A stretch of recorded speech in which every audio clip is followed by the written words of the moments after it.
एक माला जप किया तो विश्वास मानो उससे आपकी शक्ति और भक्ति दोनों बढ़ रही है। ध्यान दीजिए, शक्ति बढ़ रही विषयों पर विजय प्राप्त करने की, और भक्ति बढ़ रही प्रभु के चरणारविंद की आसक्ति। एक माला जप किया तो आपकी शक्ति और भक्ति बढ़ रही है। फिर ये शक्ति और भक्ति हमारी बढ़ क्यों नहीं रही? असाधन हो रहा है। जीवन भर करते रहो, असाधन करते रहोगे तो अनुभव में नहीं आएगा। कृपा सिंधु तो कृपालु हो, कुछ भी करें उनके ऊपर किसी का शासन नहीं, लेकिन आपको जो अनुभूति होनी है परमानंद की, दिव्य साधना की, उसमें आपको सावधान होना पड़ेगा। अगर आप सावधान नहीं होंगे तो जन्म जन्मांतर लगेंगे, पर तभी आपको अनुभव होगा जब आप सावधान हो जाएंगे। भले समय आप नष्ट कीजिए तो आपको अगला जन्म देंगे प्रभु। जैसा आप पीछे वर्णन हुआ कि जो योग से भ्रष्ट हो जाते हैं उनकी क्या गतियां होती हैं। हम क्यों इतना लंबा खींचे? अभी से जो हमें कल करना है वो आज क्यों न करें? जो आज करना है वो अभी से क्यों नहीं? आना तो यही है, बिना निर्विषय हुए भगवत साक्षात्कार नहीं होगा। तो जलना तो है ही, जब छोड़ना ही है तो कल क्यों? आज ही ना छोड़े ना, आज ही हम भगवत प्राप्ति के लिए अपने आप को पूर्ण समर्पित कर दें। यदि कोई ऐसा कहे कि ये जो हम गलती कर ली ये हमें मालूम नहीं था, तो एक घोर अज्ञान झूठी बात है। अंतर में बैठे हुए प्रभु सबको बताते हैं। पूज्य बाबा कह रहे, ये जैसे कोई कह दे कि वो हमें पता नहीं था, ये गलती हमसे हो गई, बिल्कुल झूठ बोल रहे हो।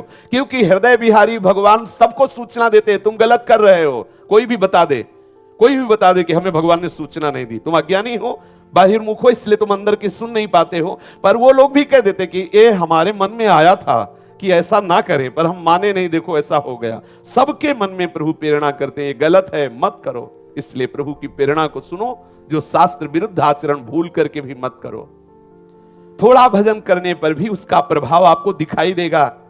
यह इसीलिए नहीं दिखाई देता है क्योंकि आप गलत आचरण कर बैठते हो, गलत बोल दिए, गलत देख लिए, गलत सुन लिए, गलत आचरण कर लिए। चलो एक बार हो गया, दो बार हो गया, फिर सावधान हो जाइए। क्यों जन्म को नष्ट कर रहे हैं? यहां ऐसा उपदेश किया जाता है यार, भगवान का शरणागत चाहे जितना गंदा आचरण करे भगवान उद्धार कर देंगे, क्योंकि उससे हमको जोड़ना है। यह केवल जोड़ने की बात है। लोहा चाहे जितना जंगहा हो, पारसमणि उसे सोना कर देगी कब? जब स्पर्श हो जाएगा। स्पर्श होते ही लोहे का स्वरूप खत्म हो जाएगा। ऐसे ही जो देहाभिमानी जीव गुरु शरणागत, आचार्य के शरणागत, इष्ट के शरणागत, तो फिर भूल न दे कुमारक पाऊं, आएगी स्थिति आएगी। आप तभी तक परास्त हो रहे हैं जब तक आप आज्ञा का पालन नहीं कर रहे। हम हो या आप हो, शास्त्र आज्ञा गुरु आज्ञा की अवहेलना करेंगे तभी तक माया रौंदेगी। और नहीं आज्ञा पे चलना शुरू कर दे, फिर बताएं कि आपके पास विघ्न कहां है। विघ्न नाम की वस्तु ही नहीं है, केवल प्रभु ही प्रभु, आनंद ही आनंद। बड़े से बड़ा विघ्न आएगा, आपकी भक्ति का उत्थान करेगा, पतन हो ही नहीं सकता। पतन तभी होता है जब आज्ञा का उल्लंघन होता है, मनमानी आचरण होते हैं। ये जीवन प्रभु को दे दीजिए, मान जाइए ये बातें। ये गंदे आचरण जनित जो प्रेरणाएं होती, सह जाइए। सह जाओगे तो बहुत बड़ी वस्तु मिलेगी। जैसे कोई अत्यंत भूखा हो तो दो चार ग्रास खाने पर उसकी भूख शांत नहीं होती। जब वो और अधिक भोजन पाएगा तो उसको समझ में आ जाएगा कि मेरी भूख तो पहले कवल से ही शांत होनी शुरू हो गई थी। ऐसे ही बहुत जन्मों से हम कुछ न कुछ शुभ शुभ आचरण पाप पुण्य के करते चले आ रहे हैं। भगवदानंद की भूख बहुत जन्मों से हमारी है। अब हम थोड़ा भजन करते हैं, हमें समझ में नहीं आता, हम और भजन बढ़ाएं और भजन बढ़ाएं, रात दिन भजन करने लगे, तब समझ में आएगा कि भजन से शांति तो प्रथम दिन से ही शुरू हो गई थी। रात दिन भजन करने का मतलब है रात दिन युद्ध करके माया को परास्त करना। हंसना छोड़ दो, केवल प्रभु के लिए रोना प्रारंभ कर दो। पूज्य पादुड़िया बाबा जी कह रहे हैं, प्रभु मुझे विकारों से बचाओ, प्रभु मुझे निरंतरता भजन की दो, प्रभु अपने प्रेमी जनों का संग दो, प्रभु मुझे संभाल लो, मैं आपका होना चाहता हूं, आप मुझे वैसे आचरण दे दो, वैसी बुद्धि दे दो। यदि हमारा रोना प्रभु के लिए होने लगे तो हमारा काम बन जाए। देखो विवश क्या करता है, बच्चा क्या करता है, रो देता है क्योंकि उससे कुछ होने वाला नहीं। तो हम कम से कम रोना तो सीख जाए। हम एकांत में बैठकर अपने प्रभु से प्रार्थना करें कि प्रभु मुझे संभाल लो, जब आपने स्वीकार किया है, शरणागति दी, तो नाथ मुझे अपने लायक बना लो। भजन करने वाले का जब तक भजन में राग नहीं होगा तब तक उसके हृदय में सच्चाई नहीं आएगी। ध्यान दीजिए, हमारा भजन क्यों नहीं निरंतर होता? क्योंकि भजन में महत्व बुद्धि नहीं है। नाम जप कर रहे हैं, विषय की बातें कर रहे हैं, प्रपंच की बातें कर रहे हैं, आवश्यकता पड़ी, बिना माला पूरा हुई, इसे छोड़ दिया, प्रपंच के कार्य में महत्व बुद्धि है। देखो इन महापुरुषों की महत्व बुद्धि, बात करने के लिए जब आता है तो हिचकते हैं कि कैसे नाम छोड़ करके बोले। वो मनाते हैं कि हमसे कोई बात न करे, हमसे कोई मिले ना, जिससे हमारे प्रभु का चिंतन न छूटे। पूज्य पंडित गया प्रसाद जी महाराज जैसे परिक्रमा लगाते होते, कोई संत महात्मा ही मिलने तो बहुत विवश हो जाते, फिर खड़े हो जाते। खड़े होकर जो वार्ता की वो भी भगवत वार्ता, और फिर परिक्रमा को प्रणाम करके रजमुख में डाल के फिर मौन होके लगाते। नाम नाम, इतना नाम में प्रेम हो जाए कि बोलना पड़े तो ऐसा लगे कि क्यों बोल रहा हूं, क्यों मैं बात कर रहा हूं। हमें थोड़ा उसके लिए कष्ट होना चाहिए बोलने के लिए। हम तो ऐसी साधारण बातों में माला रख देते हैं, साधारण बातों में भजन छोड़ देते हैं। भजन में जब तक राग नहीं होगा तब तक सच्चाई जीवन में नहीं आएगी। जो सत्यता चाहिए, जो साधुता चाहिए, जो भगवत प्रीत्यर्थ जीवन चाहिए, वो नहीं हो पाएगा। भजन में राग करो, लेकिन राग केवल पहले से ही नहीं हो जाता है। आरंभ में तो कठोरता पूर्वक भजन करना होता है, नियम पूर्वक भजन करना होता है, जबरदस्ती भजन करना होता है। किसी ने प्रश्न किया कि जब हम नाम जप करते हैं तो हमारा सर दर्द करने लगता है। इसके लिए दो ही बातें हैं। आपका ब्रह्मचर्य बहुत ही खराब हो चुका है, क्योंकि आपकी जो तंतुएं हैं, जो नस नाड़ियां हैं, वो शक्तिहीन हो गई है। दूसरी बात है आपका पेट खराब है, आपके पेट में गैस बनती है, कब्ज है, उसका सुधार कर लो। भजन से तो एक आनंद की शीतलता दौड़ती है। एक मस्तिष्क में ऐसा लगता है जैसे कोई नशा चढ़ रहा हो ना, तो नशे में एक उन्मत्तता, एक खुमारी, एक आनंद। ऐसा थोड़ी होता है भजनानंदी वो टेबलेट रखे रहे सर दर्द के कि वो हर समय देखो सर दर्द हो रहा है, ऐसा नहीं। तुम तो 2-4 माला करते होगे। ऐसे ऐसे भजनानंदी है कि 1 सेकंड कभी भजन नहीं बंद होता। 1 सेकंड पूरा जीवन जिन्होंने भजन का अभ्यास किया ना, छा गया है। हर नस नाड़ी में मंत्र और नाम छाया हुआ है। अब वहां जपना नहीं है कि हम आपसे बात कर रहे हैं तो मंत्र भूल, छाया हुआ है। यही तो भजन का अभ्यास का फल मिलता है। क्या प्रभु देते, सच्ची मानिए क्या देते हैं। आप रोगे, निहाल हो जाओगे। जब आपका परिणाम प्रकाशित होगा ना तो आप नाचोगे। और अगर बुरे आचरण किए, मनमानी आचरण किए, तो फिर देख लेना परिणाम प्रकाशित होगा। अवश्य में भोक्तव्यम कृतम कर्म शुभाशुभम। आरंभ में कठोरता से भजन करना होता है, नियम से भजन करना होता है। ऐसा करोगे ना तो भजन में प्यार हो जाएगा, भजन में राग हो जाएगा।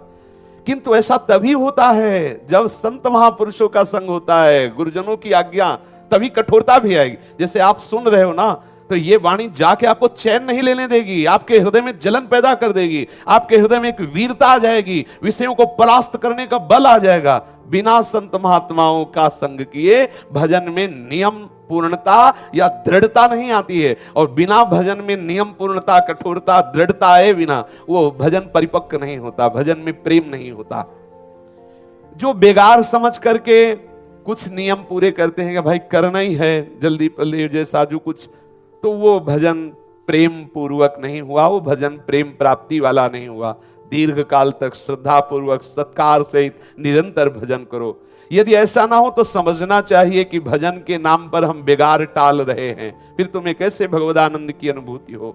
जब भजन का राग होता है तब सब विषय अपने आप विषवत लगते। सच्ची बात कहते, सच्ची बात।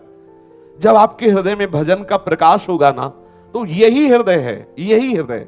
एक दिन एक उपासक से कह रहे थे कि इसी हृदय ने हम ब्रह्मास्म का चिंतन किया है और इसी हृदय में सहचरी भाव का चिंतन हुआ है। तो यदि ऐसा होता कि सीधे आए सहचरी भाव, तो समझ में आता कि नहीं, सबका स्वरूप सहचरी ही है, सबका स्वरूप सहचरी ही है। इसी आत्म तत्व का चिंतन हुआ था, अहम ब्रह्मास्मि, इसी शरीर में, इसी शरीर में।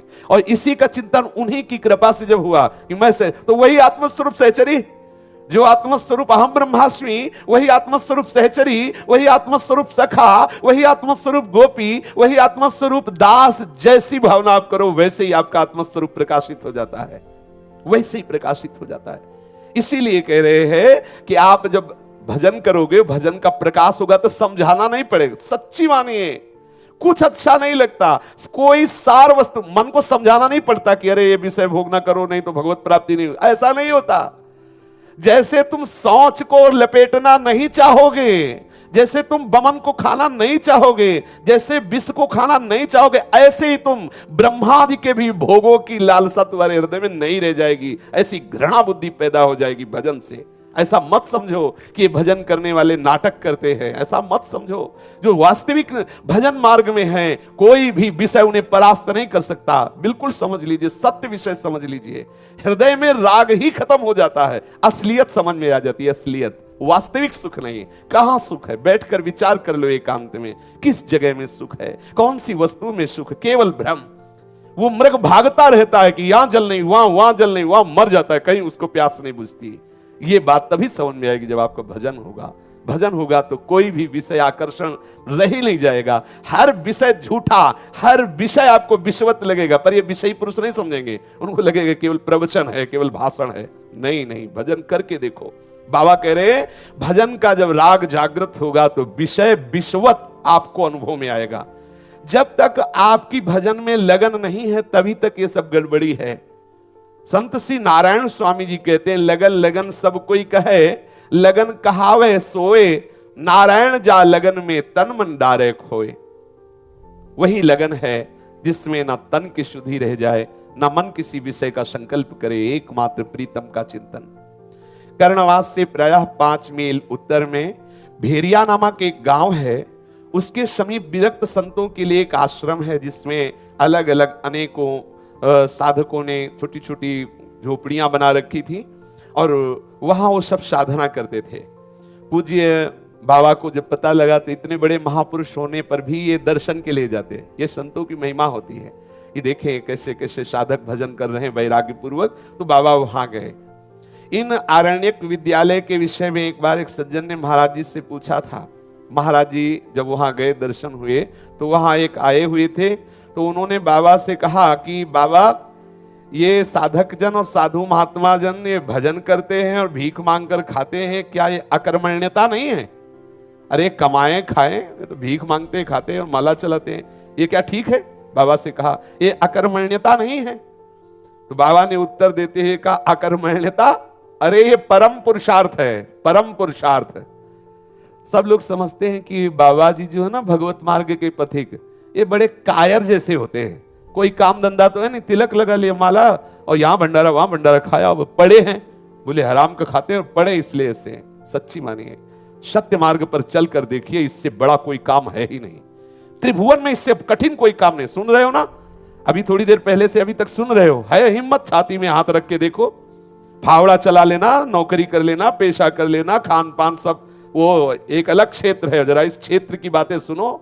देखना चाहते हो देख नहीं सकते, छूना चाहते हो छू नहीं सकते। मन को मारकर सच्चिदानंद प्रभु में प्रतिपल लगाओ, एक क्षण के लिए भी अंतराय ना हो। यह है परम पुरुषार्थ। तुम समझते हो हम काम कर रहे हैं, बाबा जी जो है वो बेकार बैठे रहते। बाबा जी जो काम कर रहे हैं, ब्रह्मा भी प्रणाम करते हैं उनको। ब्रह्मा जी रोज प्रणाम करते हैं, मतलब प्रत्येक दिन में वो सब संतों को भूत भविष्य लोक 14 में भय होए हरि प्यारे, सबको प्रणाम कर। ये बहुत बड़ा कार्य है। आप इसको देखना चाहते हो तो कर लो।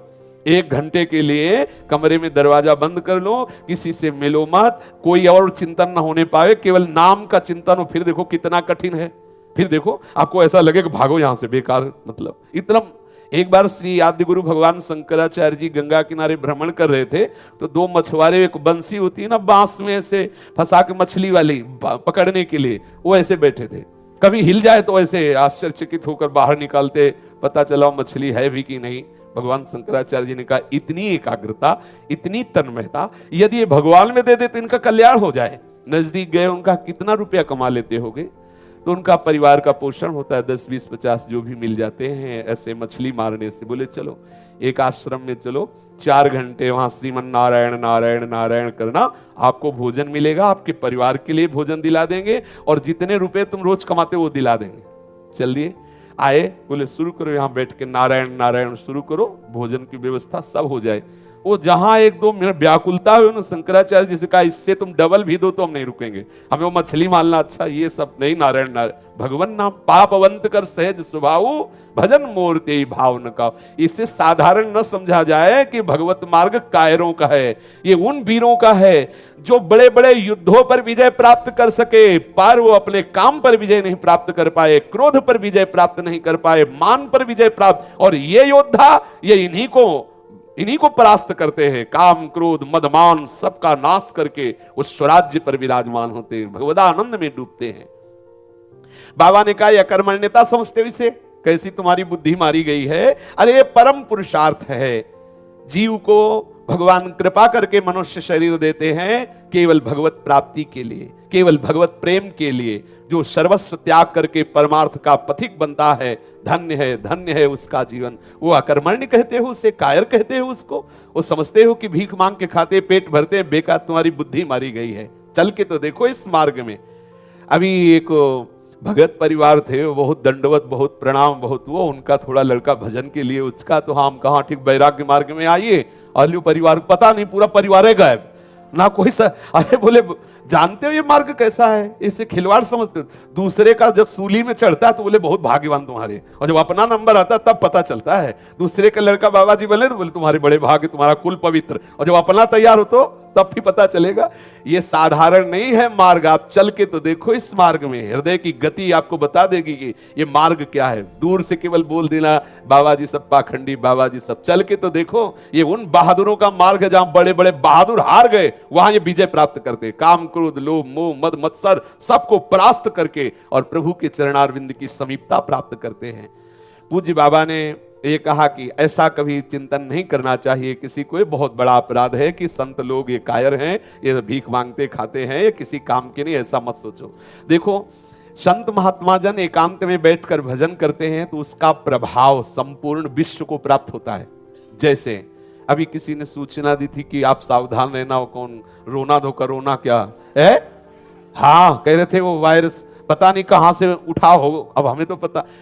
किसी ने कहीं वो कौन सा जीव, वो चमगादड़ चमगादड़ को खाया होगा, कहीं भोगना पड़ रहा है ना सबको, कहीं पाया होगा। और वहां का वायरस देखो यहां आया कि नहीं? तो भजन का वायरस इतना भी श्रेष्ठ नहीं है, भजन का वायरस इससे भी श्रेष्ठ नहीं है। मतलब उस कोरोना वायरस से सब घबरा रहे हैं कि अरे वो कहां से आया है? बोले वो वहां कहां, चील से आया है। अरे भारत का वायरस देखो भारत देश में मिलेगा। हरे कृष्णा हरे कृष्ण, ये वायरस नहीं है। एकांत में बैठा हुआ महात्मा राम कृष्ण हरि बोल रहा है, तुमको उसके वायरस पर विश्वास नहीं है? वो संपूर्ण विश्व का मंगल एक कोठरी में बैठे हुए कर रहा है। जैसे भारतवासी किसी ने नहीं खाया वो चमगादड़, किसी ने नहीं खाया, लेकिन भोगना पड़ रहा है। सब सावधान, मुंह पे पट्टी लगाओ, ऐसा करो वैसा करो। क्यों? अरे बोले वो खाया उसने तो वही भोगे? नहीं, अगर एक पापाचरण करता है उसको संभाला नहीं गया तो पूरे विश्व को भोगना पड़ता है। देखो कैसे भोगना पड़ता है। एक परिवार का सदस्य कुमार्गामी हो तो पूरे परिवार को डंडे खाने पड़ते हैं। अगर पूरे विश्व में किसी एक देश में घोर अत्याचार हो तो उसका प्रभाव सब देशों को भोगना पड़ता है। देख लो, अगर भारत देश के किसी कोने में बैठ करके एक महात्मा अपने जीवन को भगवद अर्पित करता है तो उसका भजन संपूर्ण विश्व का मंगल करता है, ऐसे जैसे ये वायरस करता है। पर यह बात सबकी समझ में नहीं आएगा। यह बात तो समझ में आ जाएगी वायरस वाली, लेकिन यह समझ में नहीं आएगी भजन का भी वायरस होता है। भजन का वायरस जन्म मरण के महान दुख से आपको मुक्त कर देगा। इसलिए पूज्य बाबा कहते कभी संतों के प्रति ऐसा मत सोचो कि ये संत जन कायर हैं, भीख मांग के खाते, एकांत में अपना पेट भरते, किसी काम के नहीं, देश के काम के नहीं। ऐसा लोग बोल देते हैं, किस काम के, न समाज के काम लायक है न देश के।